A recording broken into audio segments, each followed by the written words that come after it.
Hola, buenas noches. Soy Olga Tarnowska y este es mi blog sobre la guerra de Rusia contra Ucrania y la victoria ucraniana inminente. Pues antes que nada quería pedir a dos personas que me dieron sus direcciones para enviar las camisetas. Es Juan de Barcelona, de un pueblo, y Rafael de San Sebastián, porque el correo ucraniano no me permite envíos sin teléfono celular. No es porque yo les vaya a llamar y hacer cosas o hacer algunas cosas indecentes. Porque tengo las dos camisetas impresas esperando y ya la gente ha recibido hace un par de semanas sus envíos.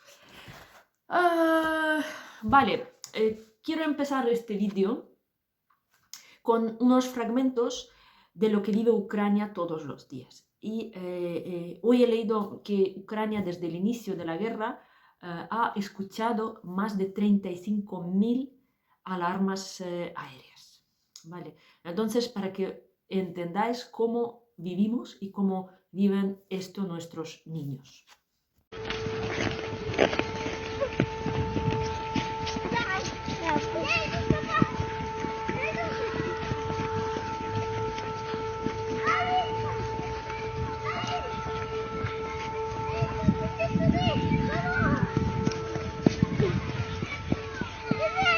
Y por supuesto, el último vídeo pues muestra una imagen que yo muchas veces veo tanto por mi ventana derecha como por mi ventana izquierda, porque tengo dos guarderías y cuando hay bombardeos, ahora en Kiev estamos más tranquilos, pero en las ciudades como Dnipro, como Kharkiv, como Odessa, las sirenas pueden sonar como 6 veces al día, ¿no? Y cuando bombardeaban Kiev, hubo una época el año pasado, cuando era a diario, por la noche, de día, y realmente veías los misiles cruzar por encima de tu cabeza.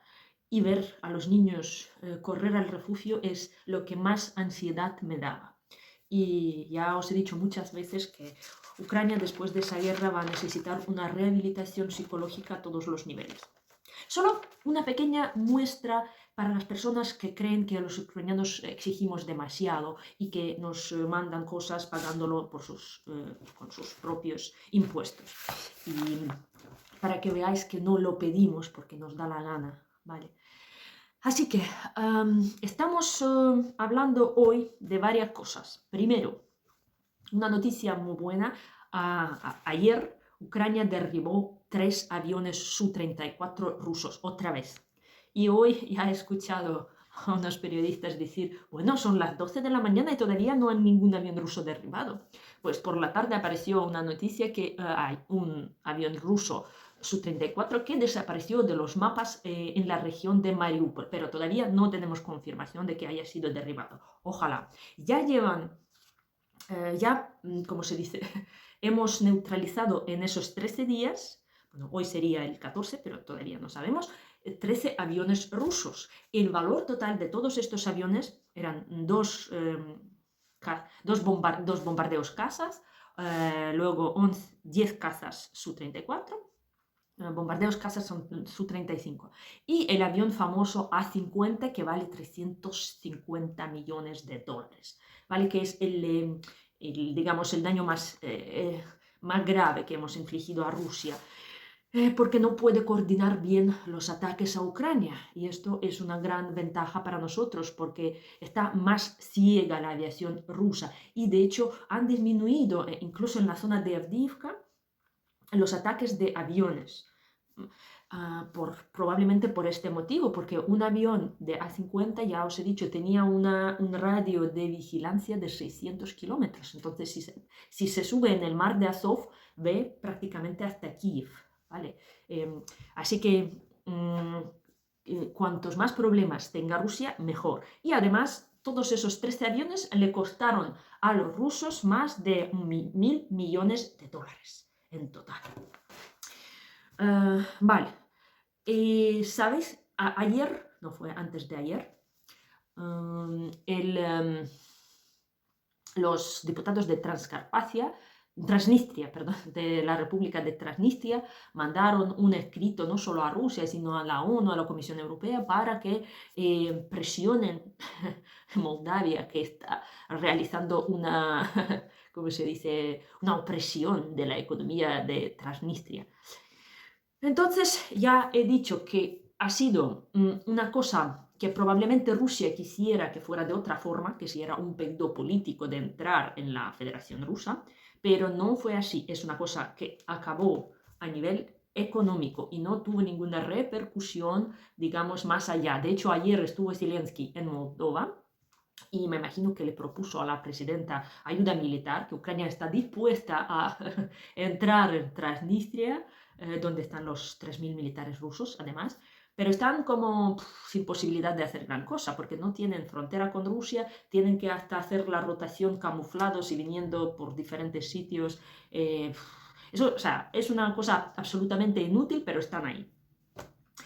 Y nada, y resulta que hay una corporación de los mafiosos local que se llama Sheriff, que controla todo el país y la fabricación de, o sea, tienen pues de todo, ¿no? De fábricas, tienen cosas y que están como parasitando en la economía de Moldova sin pagar los impuestos.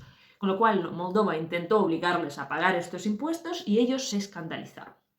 Y esto es el conflicto en Moldova que no le garantizó no le provocó ninguna ventaja a Putin, porque pensábamos que si lo hubieran hecho el día 28, ayer, pues Putin, bueno, hoy, en su discurso, pues estaría hablando de la posibilidad de la entrada de Transnistria en la Federación Rusa, pero no.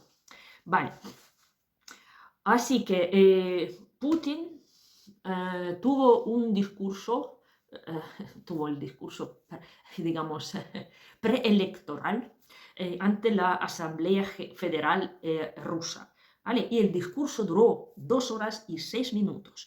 Y es el segundo discurso más largo de la historia, porque el primero lo ha hecho Brezhnev, pero el pobre estaba medio chocho ya. Bueno, Putin también lo está, pero Brezhnev ya articulaba muy mal. Entonces lo ha hecho hasta con una pausa, o sea, no podía ante esto, ¿cómo se llama?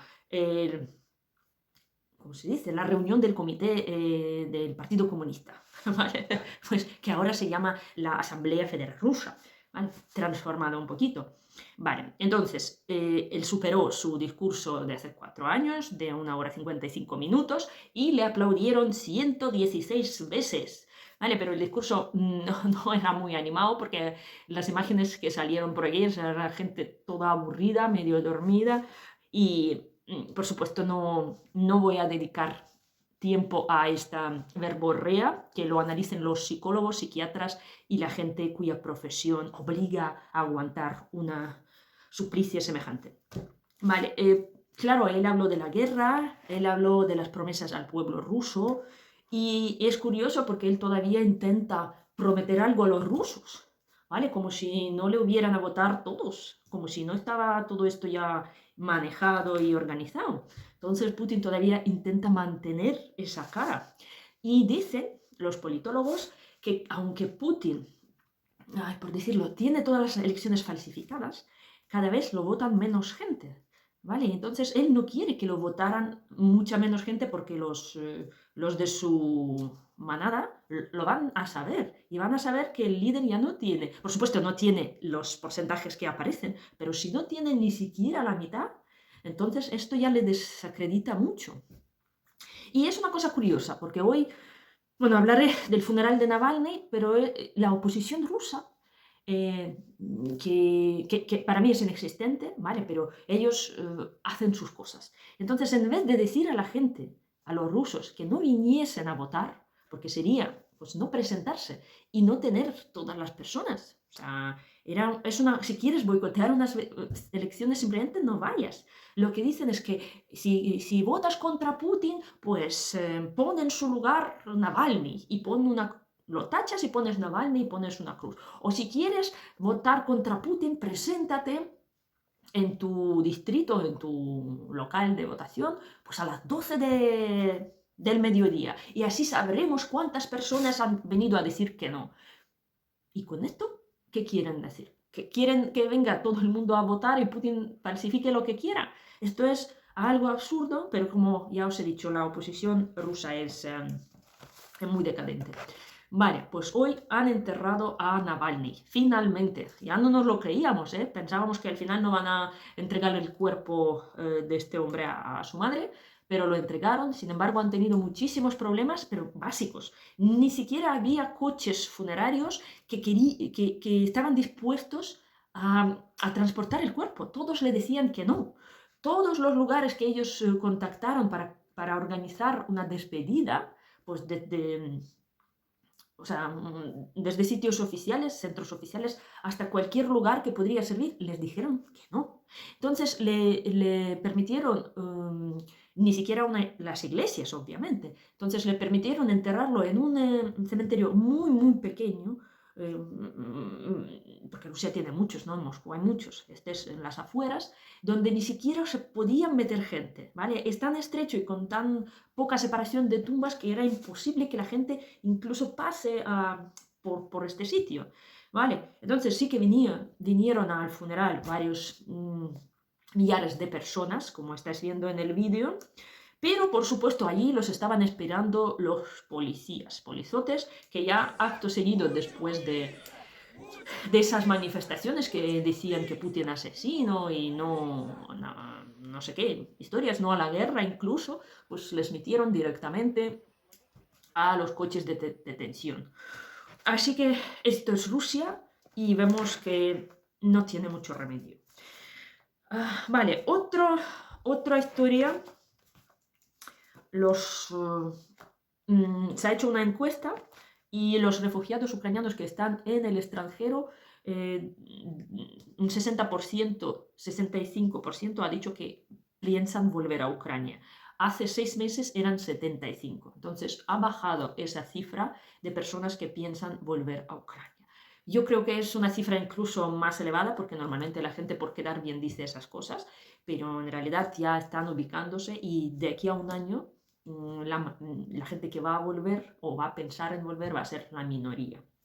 Así es una cosa triste de una guerra que destruye un país y expulsa a su población y no le da la oportunidad de volver.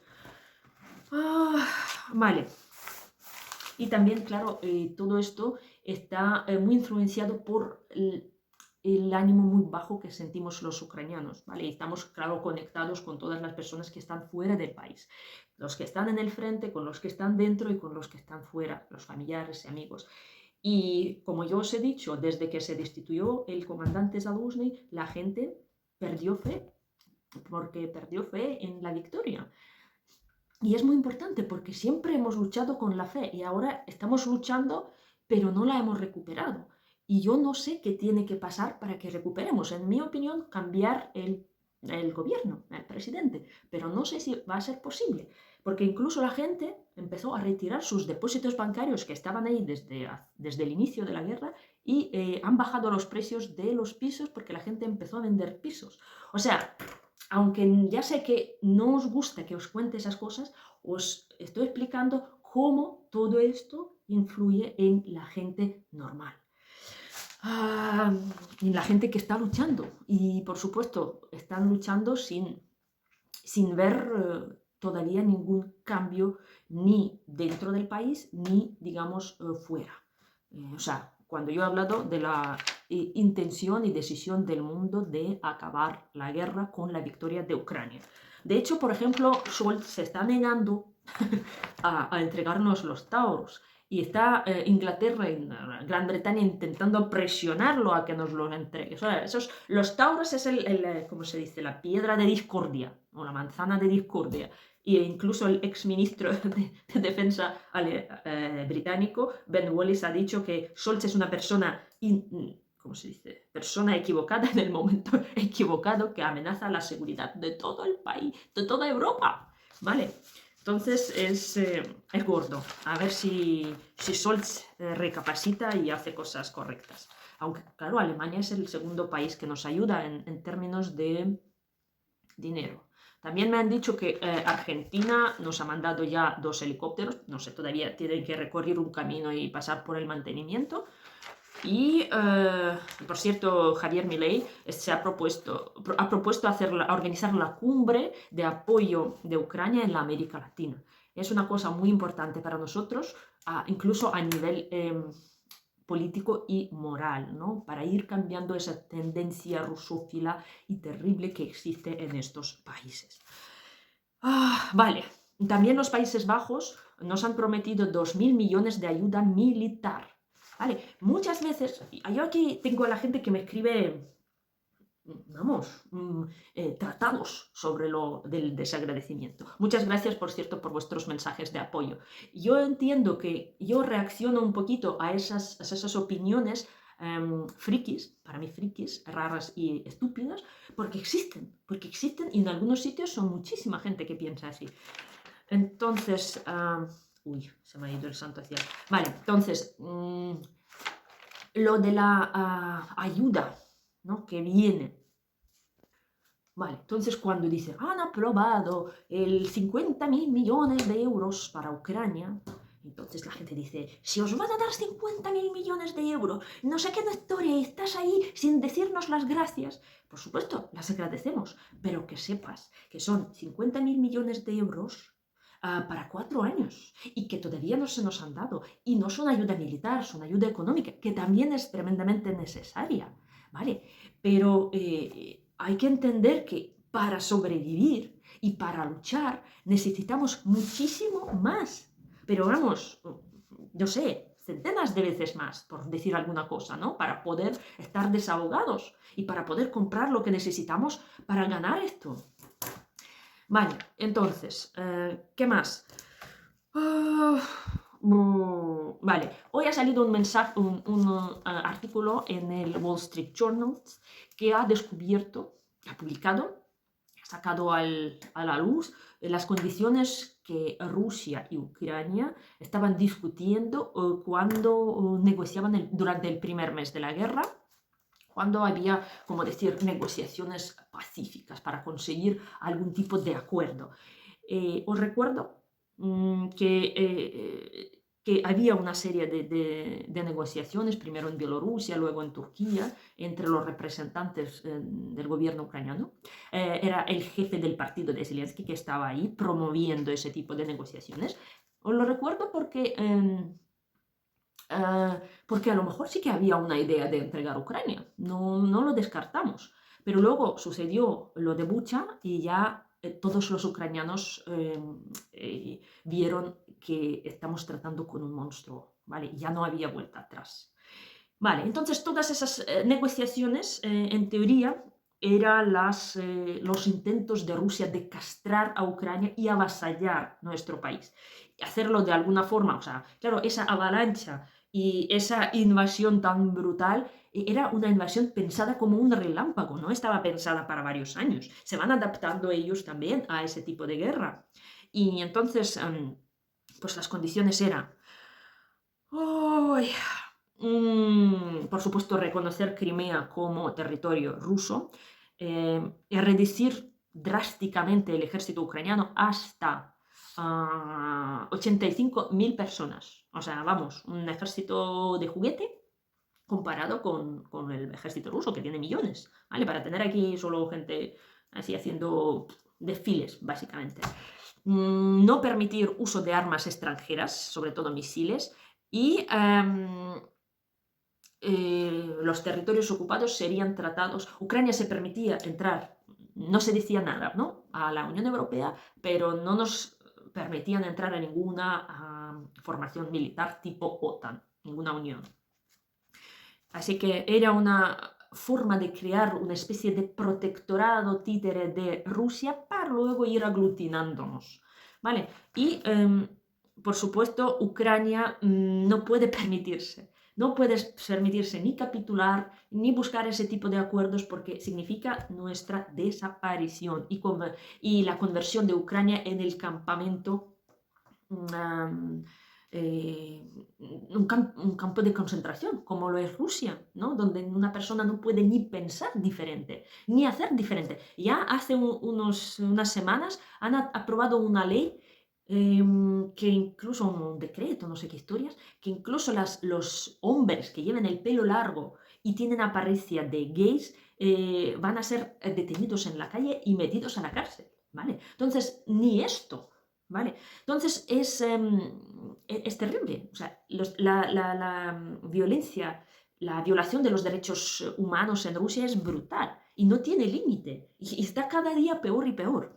Y ellos lo que imponen es esto. Y en los territorios ocupados aún más. ¿Vale? Porque hay que reprimir, hay que exterminar a todos los que piensen o podrían crear algún problema. Vale, el frente.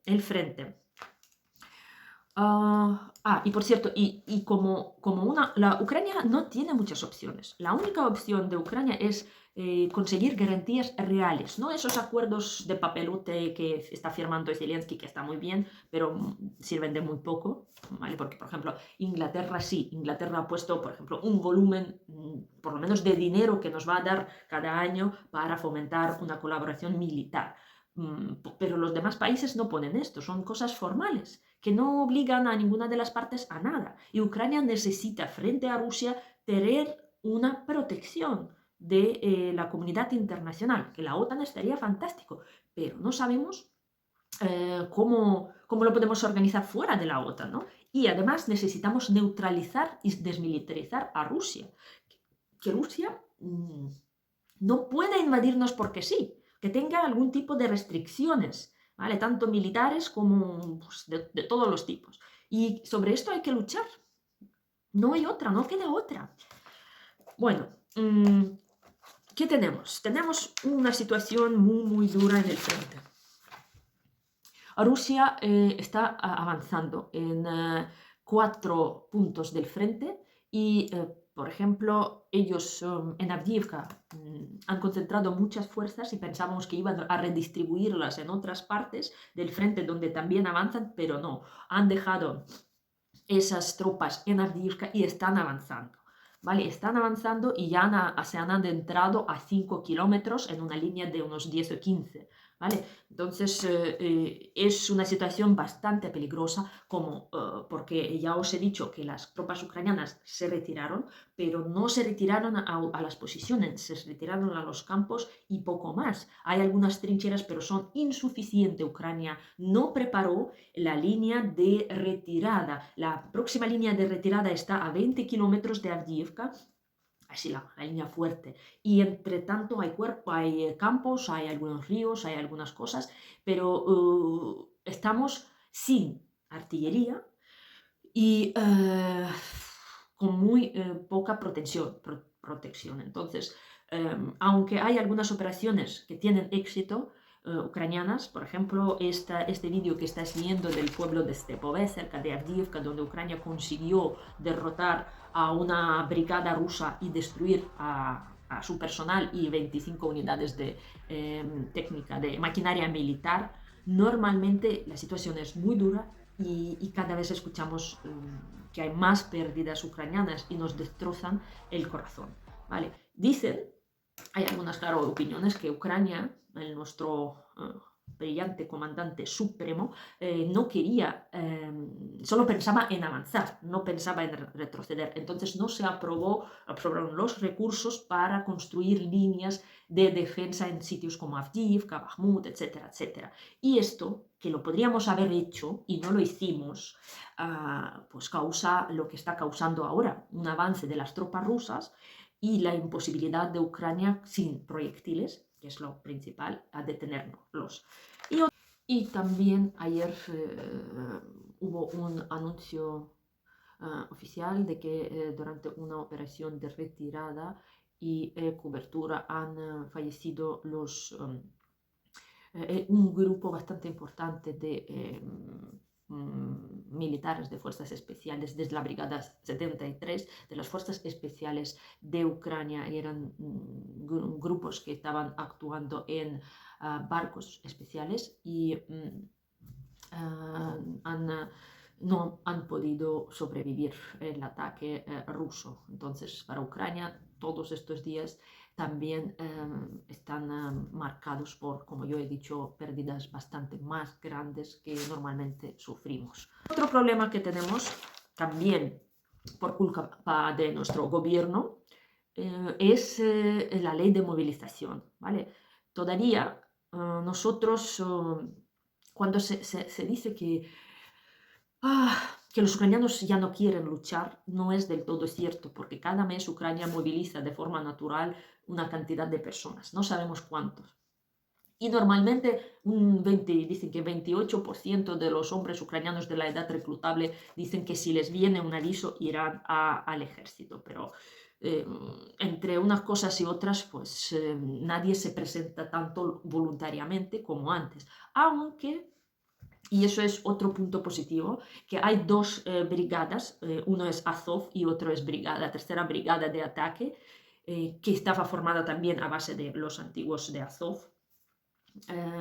Están haciendo un reclutamiento, digamos, especializado y han conseguido a 50, dicen que a casi 50.000, no 50, dicen que pueden conseguir hasta 50, de 50 a 100 y algo mil personas con este tipo de programas. Cuando una persona no se recluta por la comisaría del distrito donde vive, sino va a un centro de reclutamiento, le ofrecen todas las posiciones que tiene la brigada, incluso Azov tiene un concurso. O sea, hay más gente que quiere luchar en Azov que ellos pueden absorber actualmente. Y eso está bien.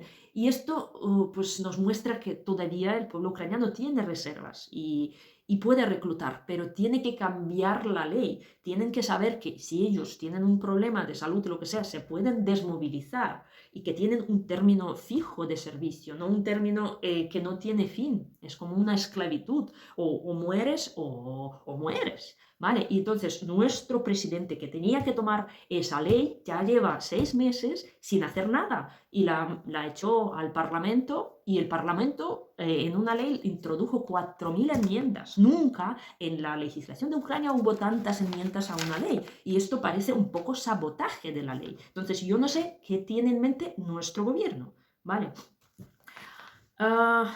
Y claro, una guerra de este tamaño, vamos a ser sinceros, una ley de este tamaño tan brutal, que es la mayor guerra en Europa en los últimos 80 años, no se puede ganar solo con los voluntarios.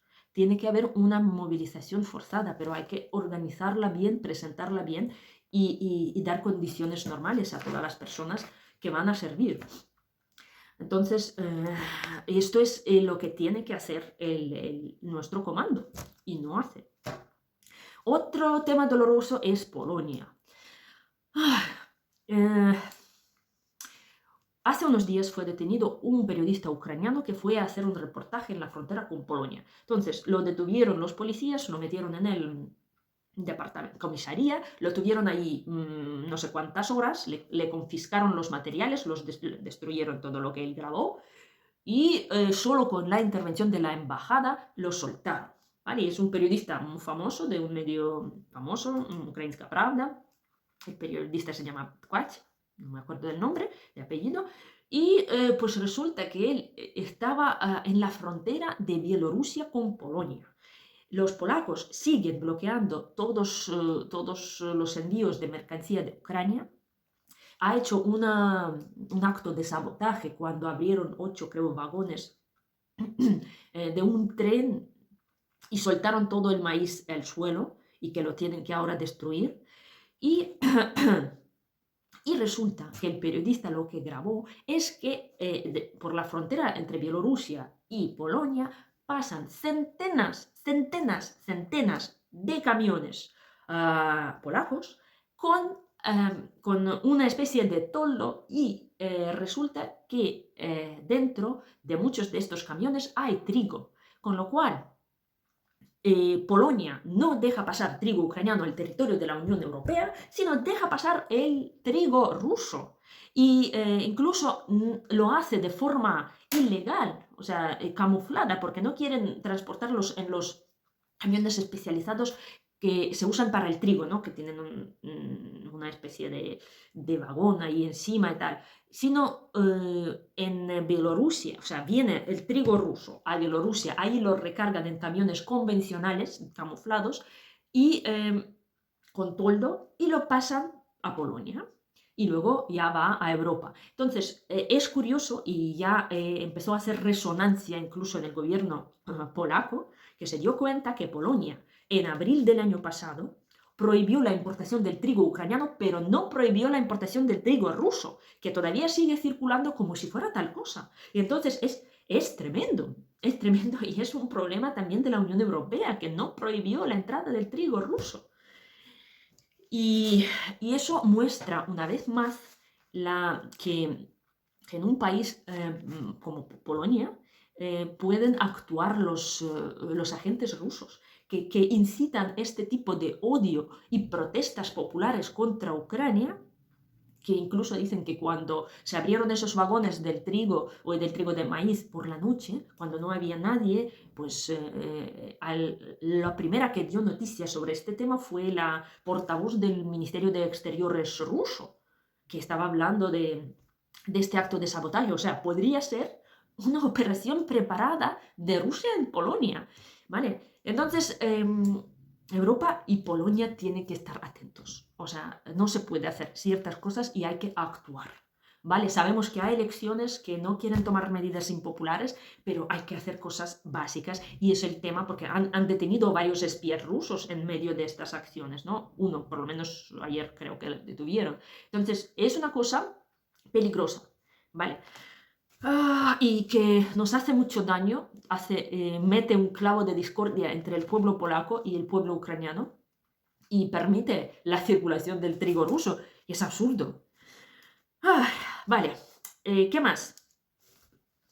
Salió una noticia anunciada por nuestros militares que los prisioneros de guerra rusos, los que intercambiamos por los nuestros, van directamente al frente, ¿vale? Que no lo sepan ellos, porque ellos tienen que firmar ¿cómo se dice? Su aprobación, su consentimiento, que quieren ser intercambiados. Y entonces, en vez de ir a pasar un tiempo en casa, reunirse con sus familias, pasar por una, ¿cómo se dice? Rehabilitación psicológica, pues a esta gente le meten en un centro de concentración, pues les miran un poquito cómo están y dentro de poco les mandan otra vez al frente, ¿vale? Y es terrible porque si se enteran no van a querer ser intercambiados y vamos a tener un gran problema nosotros para sacar a nuestra gente de ahí. Vale, los rusos siguen bombardeando nuestros pueblos y cuanto más cerca están, más daño hacen. Más daño pueden hacer a diferentes ciudades y como su forma de avanzar es destruir todo, pues ahora en su punto de mira están los pueblos de Zaporizhia, que ya en un pueblo con misiles se destruyó una casa y hay un muerto, una mujer muerta y un herido, y también han destruido esta noche un pueblo de Donetsk que se llama Konstantinivka, ¿vale? Con la destrucción de 18 casas, hospital, varias guarderías, una fábrica de pan y muchos sitios. Entonces esto es lo que nos hace Rusia. También otra noticia. Dice Rusia que está dispuesta a entregarnos los cuerpos, los fragmentos de cuerpos de militares fallecidos durante el accidente del Il-76. ¿Si acordáis? Que iban a ser teóricamente intercambiados. Pero es un tema que sabemos que Rusia va a usar como arma y especulación contra nosotros. Vale, yo creo que todo esto es más o menos lo que yo quería deciros hoy. Buen fin de semana y venceremos.